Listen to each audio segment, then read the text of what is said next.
Tonight on the docket, political scandals and America's red ink. The scandal surrounding Congressman Anthony Weiner involves lies, lewd texting, and other scurrilous communications.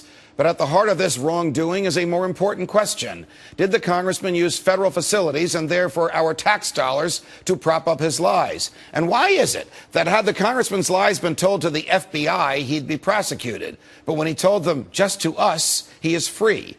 What does the scandal mean for the Democrats' big spending agenda? More on that later in the show. But now, as the debt talks stall, more and more Republicans are finding themselves defending the Constitution. How did we let previous Congresses write laws that force the present Congress to spend money that it doesn't even have? President Obama's main financial confidant just quit yesterday. Could it be the president's big government, pro-regulation, anti-business, and anti-free market inclinations drove this economic advisor back to Chicago?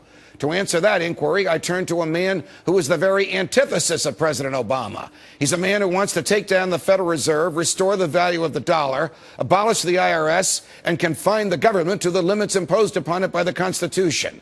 Here now, Texas Republican Congressman and Republican presidential candidate Ron Paul. Congressman Paul, it's always a pleasure. Welcome back to Freedom Watch. Thank you, Judge. Congressman, with unemployment the highest it's been since the Great Depression, is the president losing all credibility as he continues to attempt to engage in the central planning of the economy?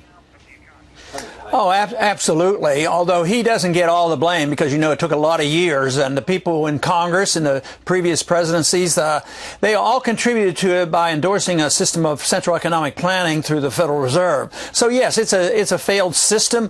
Just as Mises predicted socialism would fail in the Soviet system, there are the Austrian economists that have predicted that fiat money and endless spending, it will fail, and it is failing, and that's why just changing advisors won't matter if you don't change policy, significantly so. We have to give up on central economic planning through the manipulation of money and credit. You have spent your entire career educating America on the values of the free market and the detriments to all of us, present and future, of central planning. What is the best argument for Ron Paul to be the Republican nominee for President of the United States against the sitting incumbent Barack Obama? Well, I would say that the other candidates, talk in some ways similar to what I'm saying, but I think it's credibility, and I think it's the fact that I have rejected the status quo for a long time, and therefore have the credibility of saying what we need to do is change things. And like you said in your introduction, I mean, I'm on record for getting rid of the Fed, getting rid of central economic planning, getting rid of the income tax, and repeal the 16th Amendment, but change the foreign policy as well.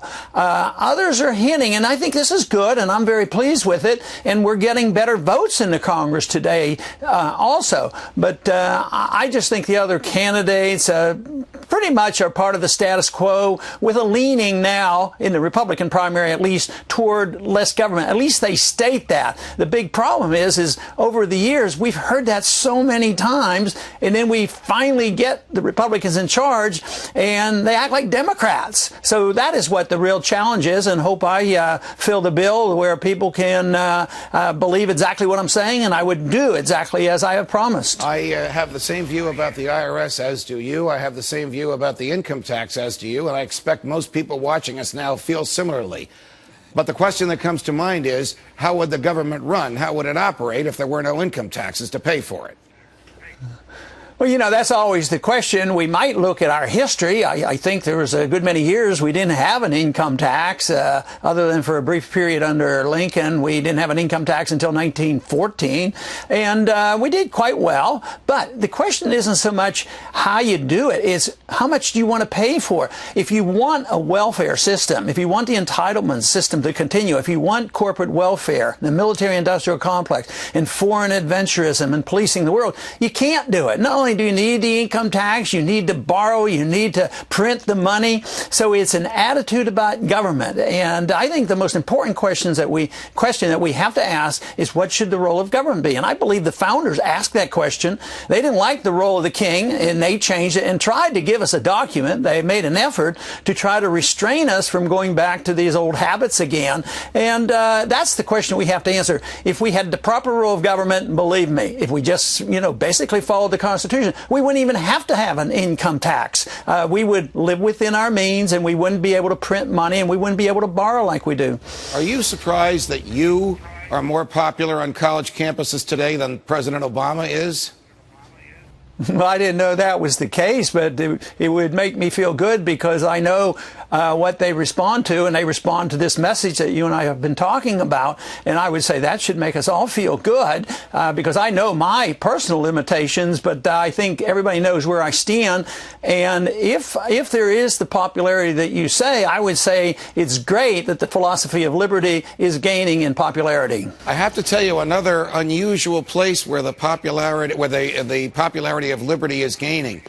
You are the leading candidate for the presidency amongst bartenders and waiters and waitresses in restaurants and pubs around the country. Why is that so, Congressman Paul? Well, I don't know, because I don't frequent the bars very often. I'll have a glass of wine at dinner time, but I don't go to the bars. But I know exactly why, and that is that I have one little bill, a token effort, since you know we can't get rid of the IRS tomorrow. But I thought, why don't we get rid of all taxes on tips? Wouldn't that be magnificent? Think of many kids and young people have worked their way through college. So we say, we as conservatives and libertarians, we don't want everybody to be getting free loans, and grants from the government. So many of them will go out and work, and then they make small amounts, and then we hound them to death so that we make sure we collect taxes on their tips. Right. So I'll tell you what, it is very, very popular. Maybe they could take care of themselves if we would get off their backs and let them keep the money they've earned. Your creativity knows no end, Congressman Paul. Thanks for joining us. Always a pleasure to have you. Thank you, Judge. My next guest says the best way to get the economy going and create